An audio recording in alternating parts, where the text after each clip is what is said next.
Hello everyone, how are you all? I hope you guys are doing well. So guys, welcome back to our channel and start करेंगे अपना आज का session. तो आज के session में हम लोग डिस्कस करेंगे आपके UGC net JRF exam paper 1 की यूनिट 8 ICT के प्रीवियस ईयर क्वेश्चंस। ये जो है आपकी महा मैराथन क्लास है जहाँ पर कि हम आपके ICT के प्रीवियस ईयर क्वेश्चंस को डिस्कस करेंगे। तो वीडियो आपके लिए बहुत ज़्यादा हेल्पफुल रहने वाली है, तो वीडियो को विदाउट स्किप किए लास्ट तक ज़रूर देखें ताकि आपसे कोई भी इंपॉर्टेंट इन्फॉर्मेशन, इंपॉर्टेंट क्वेश्चन यहाँ पर मिस ना हो। साथ ही अगर आप हमारे चैनल पर नए हैं या फिर आपने हमारे चैनल को अभी तक सब्सक्राइब नहीं किया है तो UGC नेट एग्ज़ाम की प्रिपरेशन के लिए चैनल को सब्सक्राइब करें और बेल आइकन को प्रेस करना बिल्कुल भी ना भूलें ताकि हम अपनी जब भी कोई न्यू वीडियो अपलोड करें तो नोटिफिकेशन सबसे पहले आपको मिल सके। तो चलिए गाइस स्टार्ट करेंगे अपना आज का सेशन। तो ऑलरेडी हम इसका पार्ट 1 कवर कर चुके हैं जहां पर कि हमने आपके फर्स्ट 16 क्वेश्चंस देख लिए थे। अब हम आगे बढ़ेंगे और सेशन 17 क्वेश्चन से स्टार्ट करेंगे। और अगर आपने हमारा प्रीवियस वीडियो नहीं देखा तो डिस्क्रिप्शन बॉक्स में आपको लिंक प्रोवाइड करा दिया जाएगा, आप वहां से इसको चेकआउट कर सकते हैं।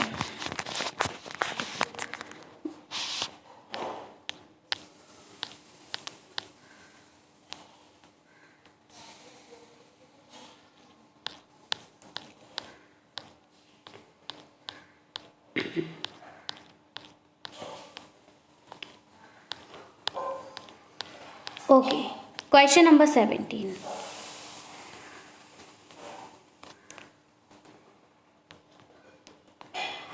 So question number 17 says that DVD technology uses an optical media to store the digital data. DVD is an acronym for।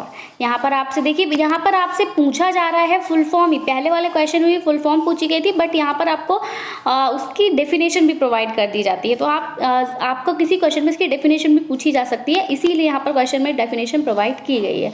तो आप देखेंगे डीवीडी टेक्नोलॉजी जो है वो ऑप्टिकल मीडिया को यूज करती है डिजिटल डेटा को स्टोर करने के लिए। तो डीवीडी का फुल फॉर्म क्या है? डिजिटल वेक्टर डिस्क है, डिजिटल वॉल्यूम डिस्क है, डिजिटल वर्सेटाइल डिस्क है या फिर डिजिटल विजुअलाइजेशन डिस्क है।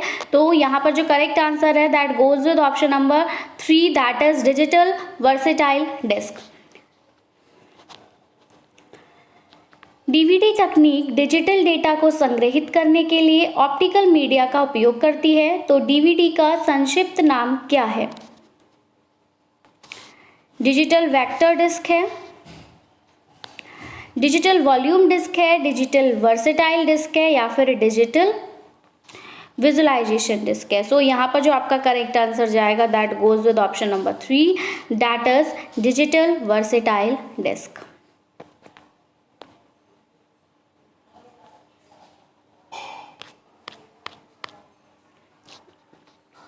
Okay, now moving towards our next question, that is question number 8, and this question says that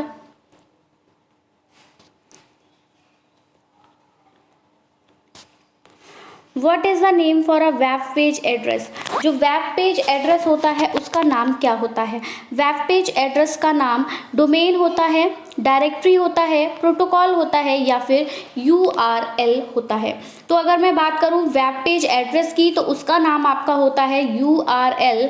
और अगर हम URL की फुल फॉर्म की बात करें तो ये भी आपसे पूछी जा सकती है। तो URL की फुल फॉर्म होती है यूनिफॉर्म रिसोर्स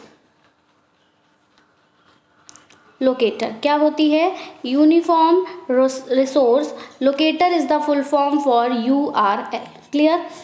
आगे बढ़ेंगे। वेब पेज पते का नाम क्या है? डोमेन है, निर्देशिका है, प्रोटोकॉल है या फिर URL है। So here the correct answer goes with option number 4 that is URL। Now moving towards our next question, that is question number 19, and this question says that the data storage hierarchy consists of। जो data storage hierarchy है वो किससे मिलके बनी होती है? Bite से, bit से, फील्ड से, रिकॉर्ड, फाइल्स एंड डेटाबेसेस से। Bits, bytes, field, record, files and databases से या फिर bits, bytes, records, fields, files and databases, या फिर bits, bytes, field, files, records and databases. तो यहाँ पर ये चारों ऑप्शंस आपको दिए हुए हैं। यहाँ पर आपका जो करेक्ट आंसर जाएगा that goes with option number 2। किस किस से मिलके बना होता है? बिट्स से बना होता है, बाइट्स से बना होता है, field, record, files and databases, ये आपकी हायरार्की रहती है। तो डेटा संग्रहण पदानुक्रम में निम्न शामिल हैं। कौन कौन शामिल है? तो बिट्स, बाइट्स, फील्ड्स, रिकॉर्ड, फाइलें और database. Moving towards our next question, and this question says that which of the following domain is used for profit businesses? Profit businesses के लिए कौन से डोमेन का हम यूज़ करते हैं? ऑर्गेनाइजेशन का, .organization, .net, .edu and .com। तो देखिए जो .edu है इसका यूज़ हम कहाँ करते हैं? एजुकेशन फील्ड में करते हैं। कहाँ करते हैं? एजुकेशन फील्ड में करते हैं। ऑर्गेनाइजेशन का फील्ड किसी भी फर्म के लिए होता है, किसी भी एक पर्टिकुलर ऑर्गेनाइजेशन के लिए होता है। ठीक है, तो यहाँ पर हमारी बात हो रही है प्रॉफिट बिजनेस की। तो जो हमारा प्रॉफिट बिजनेस है इसके लिए हम जिस भी डोमेन का यूज़ करते हैं वो आपका ऑप्शन नंबर 4 है .com। क्लियर? निम्नलिखित में से कौन सा डोमेन लाभ व्यवसायों के लिए उपयोग किया जाता है? तो लाभ व्यवसाय के लिए उपयोग किया जाता है आपका .com। Now, what is the full form of USB as used in computer related activities? Full form क्या है आपके USB की जो कि यूज़ होती हैं कंप्यूटर रिलेटेड एक्टिविटीज़ में? Ultra security block, universal security block, universal serial बस या फिर यूनाइटेड सीरियल बस। सो यहाँ हमारा जो करेक्ट आंसर जाएगा here goes with option number 3 that is universal serial बस। तो जो USB होता है आपके कंप्यूटर रिलेटेड एक्टिविटीज़ में उसकी जो फुल फॉर्म होती है वो होती है आपकी यूनिवर्सल सीरियल बस। क्या होती है? यूनिवर्सल सीरियल बस। कंप्यूटर से संबंधित गतिविधियों में उपयोग किए जाने वाले USB का पूर्ण रूप क्या है? Ultra security block, universal security block, universal serial बस या फिर यूनाइटेड सीरियल बस। तो इसका जो करेक्ट फुल फॉर्म है दैट इज यूनिवर्सल सीरियल बस। Option number 3 is the right answer for this question. Now which of the following represent a billion character? अब यहाँ पर आपसे बोला है टेराबाइट हो गया आपका, मेगाबाइट हो गया, किलोबाइट हो गया एंड गीगाबाइट हो गया। इन चारों में से कौन बिलियन कैरेक्टर को शो करता है? तो बिलियन कैरेक्टर यहाँ पे शो किया जाता है किसके द्वारा? तो गीगाबाइट के द्वारा। किसके द्वारा? गीगाबाइट के द्वारा। सो ऑप्शन नंबर 4 जो है वो यहाँ पर हमारा करेक्ट हो जाएगा। निम्नलिखित में से कौन एक बिलियन वर्डों का प्रतिनिधित्व करता है? तो बिलियन वर्डों का प्रतिनिधित्व कौन करता है? गीगाबाइट करता है। कौन करता है? Gigabyte. Which of the following statements regarding the term ICT is are true? यहाँ पर ICT के रिलेटेड कुछ टर्म्स दी गई हैं, कौन सी सही है कौन सी गलत है हमें बताना है। तो देखिए यहाँ पर आपसे बोला है ICT is an acronym that stands for Indian classical technology. यानी यहाँ पर कहा गया है कि जो ICT है इसकी फुल फॉर्म है इंडियन क्लासिकल टेक्नोलॉजी, या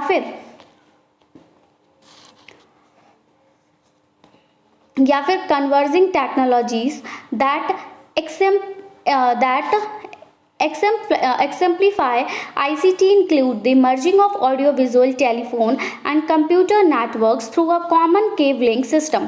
यहाँ पर आपसे बोला है कि जो आपका कन्वर्जिंग टेक्नोलॉजीज़ है वो एक्सेम्प्लीफाई करता है ICT को, जिसमें आपका ऑडियो विजुअल और टेलीफोन और कंप्यूटर नेटवर्क्स को क्या कर दिया जाता है? मर्ज कर दिया जाता है एक कॉमन केबलिंग सिस्टम के द्वारा। तो ये वाली बात तो हमारी सही है, लेकिन ये जो बोला जा रहा था आपका कि ICT is an acronym for Indian classical technology, तो ऐसा नहीं, बल्कि हम इसको बोलते हैं इंडियन कम्युनिकेशन टेक्नोलॉजी। क्या बोलते हैं? इंडियन कम्युनिकेशन टेक्नोलॉजी भी नहीं बोलते हैं, हम इसको इंफॉर्मेशन कम्युनिकेशन टेक्नोलॉजी बोलते हैं। सो हमारा इसलिए वाला भी गलत है, क्यू सही है। तो ये हमें कहाँ देखने को मिल रहा है? It is here in option number 2 that is Q only. So I hope आपको आंसर क्लियर हुआ होगा। ये हिंदी में भी देख लेंगे। ICT शब्द के संबंध में निम्नलिखित में से कौन सा कथन सही है? तो ICT एक संक्षिप्त नाम है जिसका अर्थ होता है भारतीय शास्त्रीय प्रौद्योगिकी, तो ये नहीं होता। ऑप्शन नंबर P, यहाँ जो स्टेटमेंट P है वो गलत है, बल्कि Q वाली आपकी सही है कि ICT का उदाहरण देने वाली अभिसारी प्रौद्योगिकियों में एक समान केबलिंग प्रणाली के माध्यम से ऑडियो विजुअल टेलीफोन और कंप्यूटर नेटवर्क का विलय शामिल रहता है। थोड़ा सा लाइट का प्रॉब्लम है एक्चुअली, हमारे यहाँ पर आज सुबह से मॉर्निंग से लाइट नहीं आई है, तो बस ज़्यादा लाइट यहाँ पर हम ऑन नहीं कर सकते, तो थोड़ा सा आपको विजिबिलिटी में थोड़ा प्रॉब्लम आ रहा होगा, बट इट्स ओके। कंटेंट आपको क्लियर दिख रहा होगा। सो यहाँ पर आपका ऑप्शन नंबर 2 जो है वो करेक्ट हो जाएगा, ओनली क्यू, केवल क्यू। आगे बढ़ेंगे, देखेंगे सेशन का next question. A new laptop has been produced that weighs less. एक न्यू लैपटॉप है, उसको प्रोड्यूस किया जाता है, जो क्या करता है, बहुत एक ऐसा लैपटॉप प्रोड्यूस किया जाता है जिसका वेट कैसा है, कम है, is smaller and uses less power, छोटा भी है और लेस पावर जो है वो यूज़ कर रहा है प्रीवियस लैपटॉप मॉडल्स के कंपैरिजन में। तो which of the following technologies has been use to accomplish this. तो इसको अकम्प्लिश करने के लिए इनमें से कौन सी टेक्नोलॉजी का हम यूज़ करेंगे।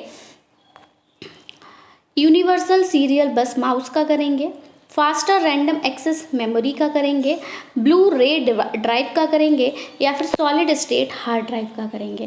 सो यहाँ पर हमारा जो करेक्ट आंसर जाएगा goes with option number 4, solid state hard drive. यानी कि जो सॉलिड स्टेट हार्ड ड्राइव होती है वो क्या करती है, आपका लेस वेट की होती है और पावर भी जो है वो लेस कंज्यूम करती है। एक नया लैपटॉप बनाया गया है जिसका वजन कम है, ये छोटा है और पिछले लैपटॉप मॉडल की तुलना में कम बिजली का उपयोग कर रहा है। तो इसे पूरा करने के लिए निम्नलिखित में से किस तकनीक का उपयोग किया गया होगा।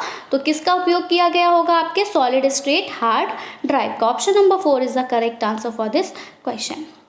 Now moving towards our next question, that is question number 25. This question says that given the following email fields, which of the email addresses will Swami be able to see when he receives the message?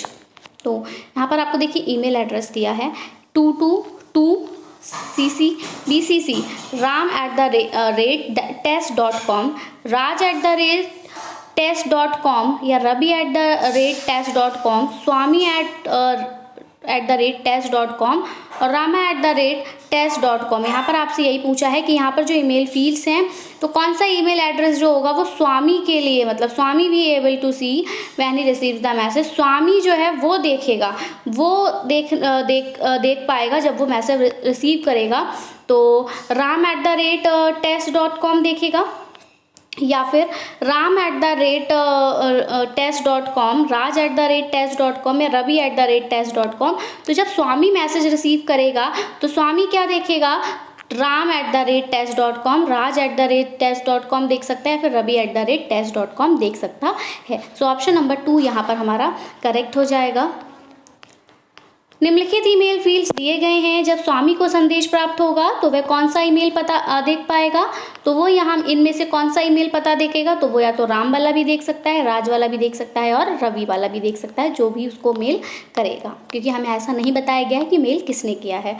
Now next question, put the following units of storage. आपको क्या करना है, जो following units हैं storage की, इनको put करना है into the correct order, starting with the smallest unit first and going down to the largest unit. आपको ये जो यूनिट्स दी गई हैं उनको आपको स्टार्ट करना है स्मॉलेस्ट से और फिर आपको नीचे लार्जेस्ट यूनिट तक जाना है, ठीक है। तो आइए चलिए इनको पुट करेंगे। तो देखिए सबसे पहले है पहले हम ऑप्शन देख लेते हैं, kilobyte, byte, megabyte, terabyte, gigabyte and bit. तो सबसे पहले कौन सा आएगा, स्टार्ट करना है स्मॉलेस्ट से। तो सबसे छोटा क्या होता है, तो हमें पता है सबसे छोटा क्या होता है, बिट होता है, ठीक है। बिट के बाद हमारा क्या आता है, तो हम सभी को पता है क्या आता है, बाइट। अगर मैं पूछूं बाइट कितने बिट से कंसिस्ट होता है, तो 8 बिट से, ठीक है। बाइट के बाद क्या आता है आपका, किलोबाइट। क्या आता है, किलोबाइट, जिसको हम क्या कहते हैं, केबी। किलोबाइट के बाद क्या आता है आपका, तो किलोबाइट के बाद आता है आपका मेगाबाइट, जिसको हम कहते हैं एमबी। क्या कहते हैं, एमबी। फिर एमबी के बाद आपका क्या आता है, जीबी, दैट इज गीगाबाइट। और 1 गीगाबाइट पे कितने एमबी होते हैं, तो 1024, ठीक है, गीगाबाइट। और गीगाबाइट के बाद फिर आता है आपका टेराबाइट। क्या आता है?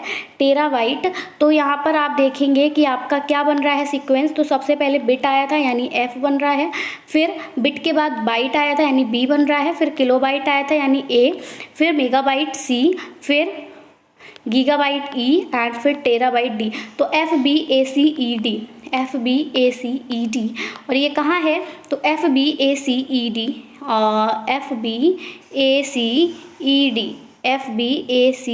FBACED, it's here in option number 3। Clear?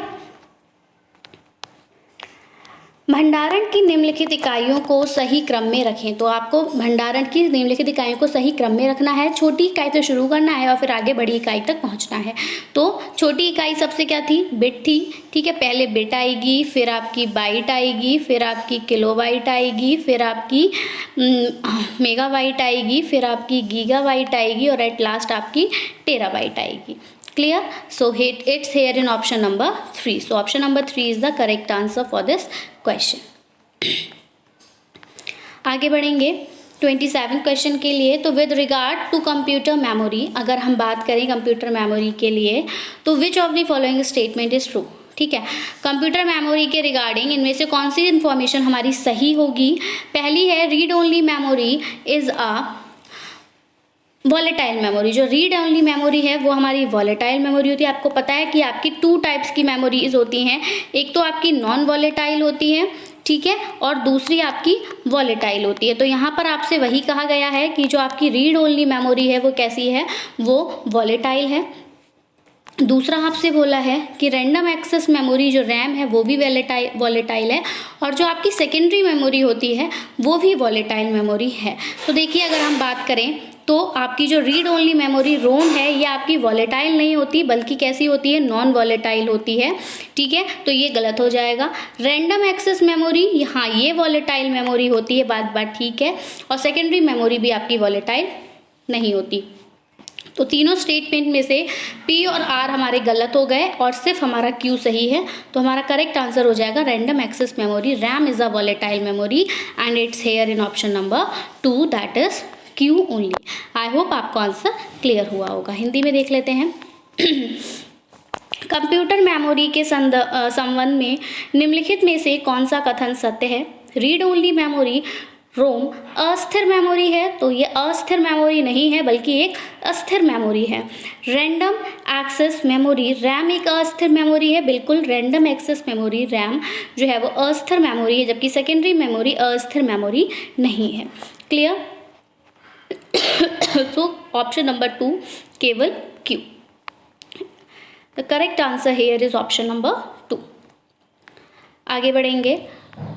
RAM is placed on, देखिए क्वेश्चन आया है रैम जो आपकी रैंडम एक्सेस मेमोरी होती है ये हार्ड डिस्क में प्लेस की जाती है, एक्सटेंशन बोर्ड में प्लेस की जाती है, मदरबोर्ड में प्लेस की जाती है, या फिर आपके USB में प्लेस की जाती है। Random access memory RAM is placed on hard disk, extension board, motherboard या फिर USB। इन तीनों में से कहाँ हम रैम को प्लेस करते हैं? तो रैम को प्लेस किया जाता है आपके कहाँ? मदरबोर्ड में। Option number 3 is the correct answer for this question. RAM हमेशा आपकी प्लेस होती है कहाँ? मदरबोर्ड में। सो रैम को रखा जाता है, कहाँ रखा जाता है? तो रैम को रखा जाता है मदरबोर्ड में। क्लियर है? आगे बढ़ेंगे। अब यहाँ पर भी आपको 2 स्टेटमेंट्स दी हुई हैं, ठीक है, दोनों स्टेटमेंट्स में से आपको बताना है कौन सी स्टेटमेंट आपकी सही है। तो पहली स्टेटमेंट में आपसे कहा जा रहा है कि cache memory is faster than random access memory. जो कैश मेमोरी होती है वो रैंडम एक्सेस मेमोरी से ज़्यादा तेज होती है। दूसरे में कहा जा रहा है कि random access memory is closer to the processor than cache memory. Cache memory के कंपैरिजन में जो रैंडम एक्सेस मेमोरी होती है वो रैंडम एक्सेस मेमोरी जो होती है वो कैशे मेमोरी के कंपैरिजन में प्रोसेसर के ज़्यादा पास होती है। तो देखिए पहली स्टेटमेंट आपकी गलत है कि जो कैश मेमोरी होती है वो रैंडम एक्सेस मेमोरी से फास्टर नहीं होती। लेकिन स्टेटमेंट 2 आपकी सही है कि स्टेटमेंट फर्स्ट जो है आपकी वो स्टेटमेंट फर्स्ट जो है कैश मेमोरी जो है वो आपकी फास्टर है रैंडम एक्सेस मेमोरी से, बट जो रैंडम एक्सेस मेमोरी है वो आपकी प्रोसेसर के क्लोज है कैश मेमोरी के कंपैरिजन में। तो यहाँ आपका जो करेक्ट आंसर जाएगा here goes with option number 3। Statement 1 is correct but statement 2 जो है वो आपकी इनकरेक्ट है। क्लियर, आगे बढ़ेंगे। 29 नीचे दो कथन दिए हैं जहाँ पे आपसे बोला है cache memory random access memory से तेज होती है। बिल्कुल तेज होती है, जबकि random access memory cache memory की तुलना में प्रोसेसर के ज़्यादा करीब होती है। तो ये ऐसा नहीं होता, हमारी कैश मेमोरी प्रोसेसर के ज़्यादा करीब होती है। ये हमने स्टार्टिंग में भी देखा था, जब हमने अपने फर्स्ट पार्ट में जो सीक्वेंस देखा था ना, वहाँ पर सबसे पहले हमने आपका CPU रजिस्टर्स देखे थे, तो वही प्रोसेसर हो गया ना, सेंट्रल प्रोसेसिंग यूनिट तो प्रोसेसर हो गया। तो प्रोसेसर के बाद हमारी रैंडम एक्सेस मेमोरी नहीं थी, बल्कि क्या थी, कैशे मेमोरी ही थी। तो वहां से आप इसको कनेक्ट कर सकते हो। तो यहाँ पर हो जाएगा कथन 1 सही है, लेकिन कथन 2 जो है वो गलत है।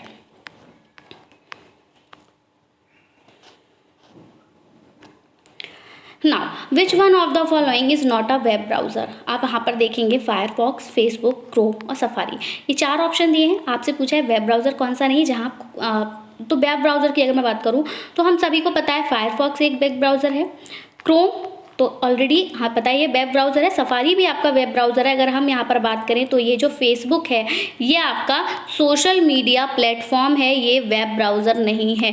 फेसबुक क्या है, एक सोशल मीडिया प्लेटफॉर्म है, ये आपका वेब ब्राउज़र के अंतर्गत नहीं आता। तो हमारा ऑप्शन नंबर 2 यहाँ पर करेक्ट हो जाएगा, दैट इज़ फेसबुक। निम्नलिखित में से कौन सा वेब ब्राउज़र नहीं है, तो वेब ब्राउज़र कौन सा नहीं है आपका, फेसबुक नहीं है, बाकी सभी हैं, तो इसलिए ऑप्शन नंबर 2 करेक्ट हो जाएगा। Now moving towards a last question, और यहाँ पर हम इसका हिंदी ट्रांसलेशन नहीं किया, बट कोई नहीं, इतना टफ क्वेश्चन ही, बहुत इजी है। ऑलरेडी फर्स्ट क्वेश्चन हम देख चुके हैं इसी का। URL स्टैंड्स फॉर, जो आपका URL होता है इसकी फुल फॉर्म क्या होती है, तो हमने शायद फर्स्ट क्वेश्चन में ही देखा था कि URL की फुल फॉर्म क्या होती है। तो URL की full form universal resource location होती है, नहीं। यूनिवर्सल रिस्पॉन्स लोकेटर होती है, नहीं। यूनिफाइड रिस्पॉन्स लोकेशन होता है, नहीं। यूनिफॉर्म रिसोर्स लोकेटर होता है, बिल्कुल uniform resource locator. Option number 4 is the correct answer for this question. Hindi वालों को भी ज़्यादा कुछ नहीं करना, बस आपसे पूछा है कि URL का संक्षिप्त रूप क्या होगा, तो URL का संक्षिप्त रूप होगा यूनिफॉर्म रिसोर्स लोकेटर। क्लियर, आई होप आपको सेशन पसंद आया होगा। सेशन पसंद आया हो तो प्लीज़ वीडियो को ज़रूर से लाइक करें और शेयर ज़रूर से कर दें, ताकि बाकी जो भी हमारे कैंडिडेट्स हैं उन तक भी ये वीडियो पहुंच सके और उनके लिए भी ये हेल्पफुल रह सके। बाकी अगर आपकी कोई भी क्वेरी है regarding anything, so you can ask in the comment section, and आपका कोई सजेशन है तो वो भी आप हमें कमेंट सेक्शन में दे सकते हैं। So that's it from my side. I hope कि आपको ये क्वेश्चंस आपके एग्जाम्स में ज़रूर से हेल्प करेंगे और आप अपना एग्जाम क्रैक करेंगे। सो बेस्ट विशेज़ है मेरी आप सभी के साथ। मिलेंगे अपनी नई वीडियो में। Till then take care and bye bye. So thanks for watching. Thanks. Have a nice day.